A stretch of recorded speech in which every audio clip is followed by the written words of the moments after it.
ATA कारनेट। दोस्तों ATA कारनेट ये actually product के रिगार्डिंग उसका पासपोर्ट है। जैसे आप सब जानते हैं कि हम कहीं भी कोई फॉरेन कंट्रीज में विजिट करते हैं तो हमारा एक इंडिविजुअल पासपोर्ट होता है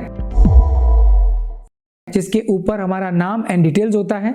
यानी कि आप जब इंडिया से बाहर जाते हैं और जब कोई भी कंट्री में लैंड करते हैं तो दोनों वक्त आपका पासपोर्ट जो है उसके ऊपर एक थप्पा लगाया जाता है कि आपने यहाँ पे डिपार्चर किया है और आपने यहाँ पे अराइवल किया है।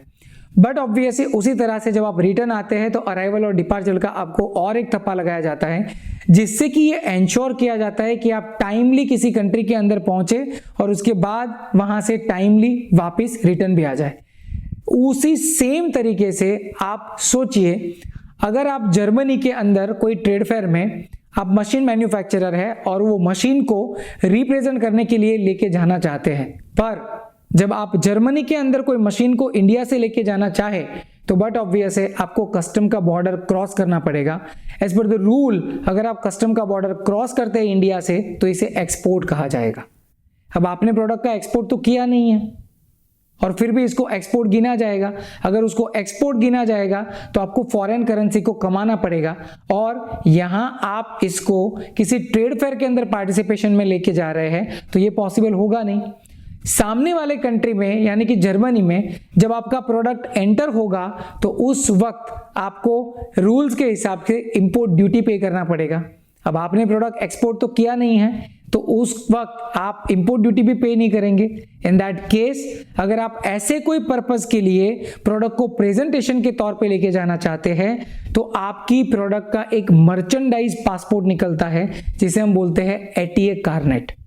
तो दोस्तों ये ATA कारनेट का टर्म स्पेसिफिकली इसीलिए बनाया गया है और ये WTO के द्वारा बनाया गया है।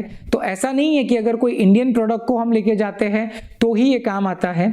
अगर दुनिया में कोई भी कंट्री में आप कोई भी प्रोडक्ट यहाँ से लेके जाए या तो दुनिया का और कोई भी कंट्री कोई प्रोडक्ट को इंडिया में लेके आना चाहता है तो वो ATA कारनेट का यूज कर सकता है, जिसके थ्रू उनका जो ड्यूटी है या तो जो भी ऑब्लिगेशंस है वो पास किए जाते हैं एंड अल्टीमेटली जो गुड्स है उसको फ्री एंट्री दी जाती है। मान लीजिए दोस्तों कि अगर आप ये प्रोडक्ट को कोई ट्रेड फेयर में लेके गए और वहां पे जाके ये प्रोडक्ट आपने बेच दिया तो फिर आपको एक्सपोर्ट की प्रोसीजर और इंपोर्ट की प्रोसीजर के सारे डॉक्यूमेंट्स और सारे ऑब्लिगेशंस कंप्लीट करने होंगे।